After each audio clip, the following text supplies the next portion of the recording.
Differentiated instruction, a Thomistic argument for a new method of teaching. This presentation is a defense of a thesis and follows a basic outline to persuade the reader and refute the major objections. It was developed by Averroes, an Arabian philosopher, and later used by St. Thomas Aquinas for exposition. The paper has 6 parts, the first being the introduction, a basic explanation of the problem at hand, and declaration of the thesis. 3 objections follow to this thesis, followed by a quote from authority, a sed contra, then the main argument. From the main argument, a response to the objections, and finally a conclusion.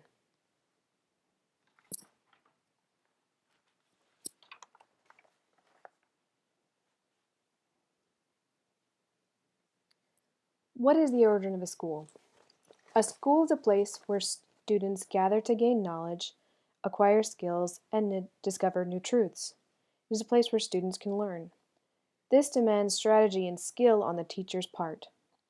Classroom instruction is a craft that requires powerful observation and creativity. In this paper, I will discuss a new theory of classroom instruction, which is based on understanding of the purpose of education and also the practical necessities of instructing each individual student within the context of a classroom. This theory, developed by Carol Ann Tomlinson, is called differentiated instruction. Tomlinson says, in a differentiated classroom, the teacher proactively plans and carries out varied approaches to content, process, and product in anticipation of and in response to student differences in readiness, interest, and learning needs.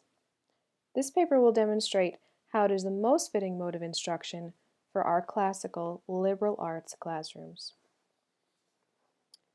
A first objection to differentiated instruction is that if students are to have lessons tailored to them, why should they be in a class at all?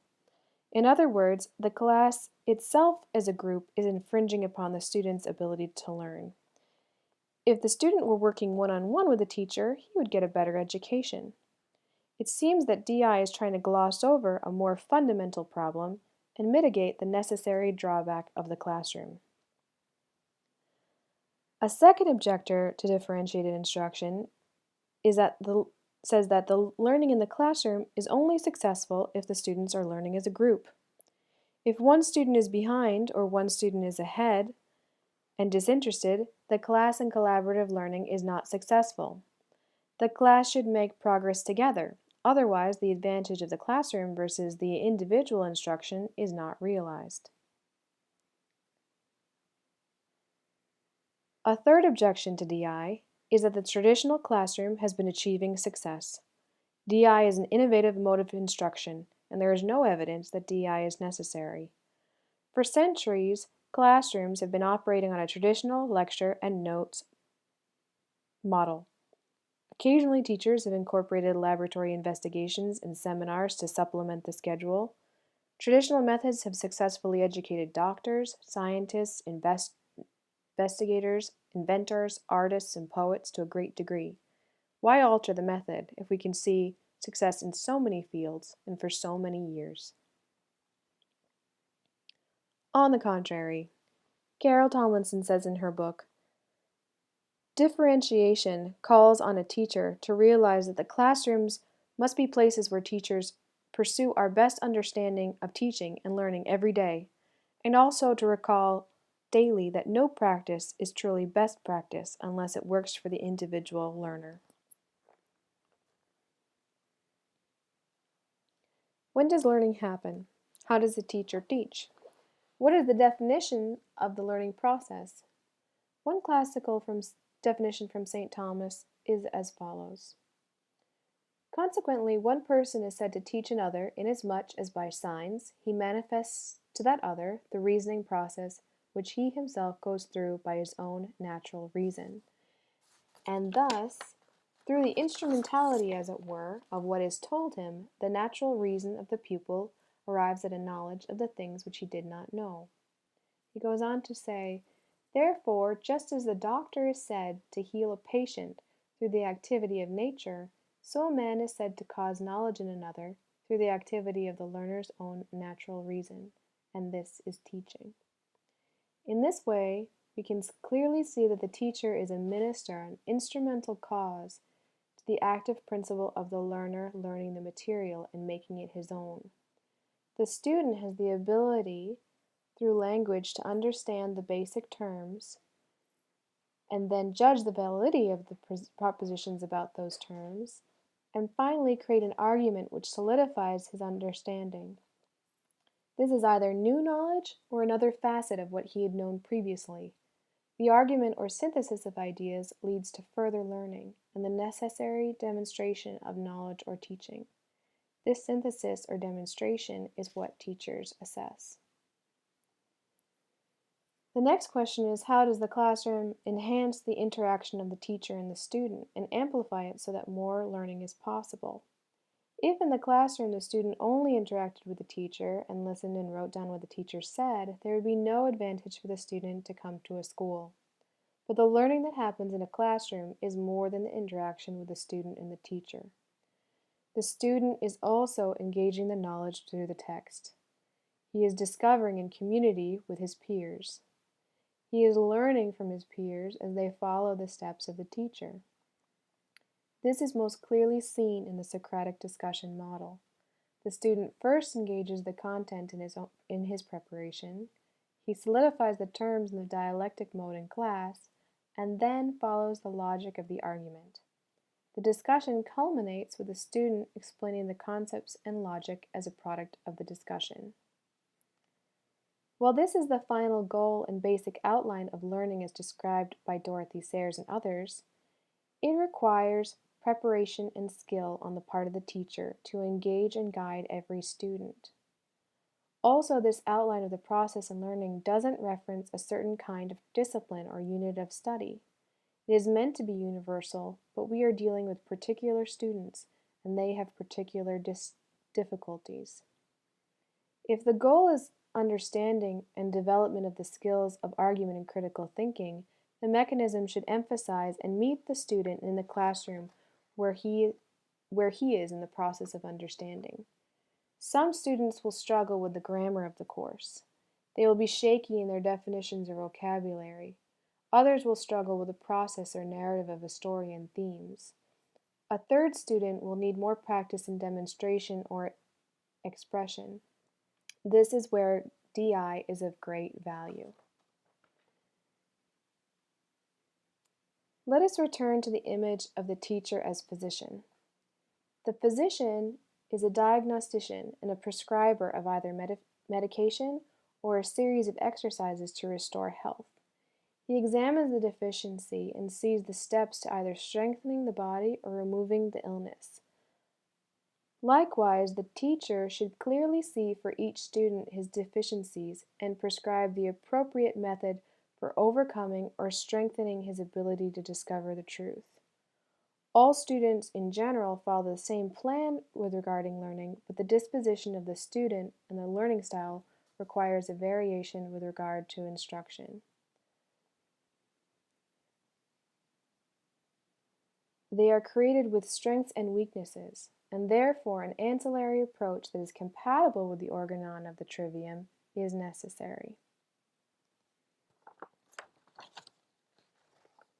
The idea of DI is that the teacher, after assessing the level of each student in the group over the course of a few lessons, tailors the missing pieces and can level the playing field for the conversation and summative demonstration. It is a method for reteaching students who are struggling and a method for challenging the advanced students who are easily overlooked. Chapman and King identifies 3 levels of student. Level 1 students need foundational growth and reteaching of the fundamentals. Level 2 students have grasped the fundamentals and need more formative practice. Level 3 students need tasks that enhance, enrich, and challenge their understanding. They need to go beyond practice of the skill or task at hand and anticipate future learning. Differentiated instruction caters to these levels. In her book, How to Differentiate instruction in mixed ability classroom, Carol Tomlinson recommends differentiating in 3 key areas: in content, in process, and in product. There is a correlation here. The content is the grammar, the process, the logic, and the product, the rhetoric. In many of her suggestions for improvement and differentiation, she recommends variation according to learning style and learning profile. The goal is to spark the student's interest and connect it to previous experience and understanding. She advocates the use of standards and objectives rather than grades. DI is always aiming at a higher order of thinking and moving beyond the basic facts for mastery. Most of the strategies incorporated in DI is through the use of flexible grouping, compacting, and adjusting assignments so that the student moves from what he knows to an understanding at a higher, more abstract, and transformational level.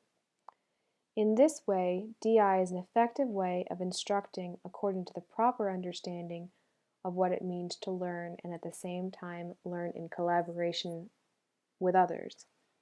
For example, flexible grouping is heterogeneous groups collaborating at different levels. Adjusted assignments is variation in process so that different levels of understanding can be accommodated. And the project-based summative assessments is based on student choice and student interest. It gives the students a chance to demonstrate mastery according to their profile. This is developing the art of rhetoric.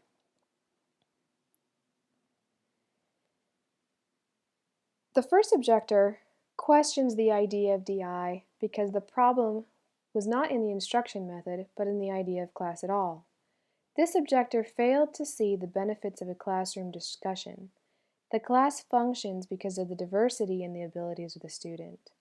DI aims to both develop the student with individual weaknesses, but also to lean on his strengths with regard to collaboration and peer instruction.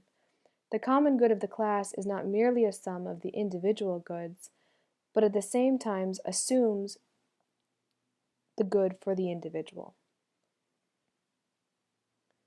The second objector, while seeing the benefits of classroom instruction, believes the exemplar class has a uniformity of student and therefore a uniformity of instruction. This idea is very prevalent in our schools today, but even more so in the schools of the past. Maria Montessori writes in 1911, "He who would say that the principle of liberty informs the pedagogy of today would make us smile. The principle of slavery still pervades pedagogy, and therefore the same principle pervades the school. I need only give one proof: the stationary desks and chairs." DI is an antithesis to this kind of slavery of conformity. It emphasizes not mastery according to static standards and test scores, but aims for personal growth and understanding. For this reason, students are allowed to choose and monitor their progress. They are given tasks and assignments that are appropriate to their level of practice, and are given space to demonstrate their mastery and further their discovery according to their interest. The key is that all their work in the classroom is done with the aim at arriving at the truths of the lesson, which in some cases is content-driven, but in more cases are fundamental skills of thinking and understanding at a higher level. The third objection is based on practicality. Teaching, as an art, is practical. While the arts and sciences themselves are abstract, teaching is more of a craft. It is practical to differentiate instruction. The system is not broke, so why fix it? But this objector is not seeing the purpose of education clearly. It is not simply to advance the great and talented, but also to help each student come to the knowledge of what it is to be human and to be alive, and to live their life to the fullest with understanding and the ability to learn their whole lives. The traditional method of teaching works to achieve the success of the few in a limited time, but does not challenge each student or meet him where he needs to be challenged. A great teacher is not satisfied with the advance of her students from one A to another. She is looking for signs that their minds are being sharpened, that they are pushing the envelope of their understanding, and that when they leave the classroom, they are habituated to learn. DI is a means to train students to push themselves and at the same time participate as a community. In conclusion, differentiated instruction fulfills the three main requirements of our classical and liberal arts classrooms. It allows for the teacher to cooperate with the student's natural ability to come to know. At the same time, it develops the student as an individual, but in light of a common purpose for the class, and it emphasizes the skills and higher orders of thought. It is not as concerned with factual knowledge and content. It easily lends itself to distinguishing between the three stages of learning. Therefore, it is an appropriate method to accompany the Trivium. Thank you.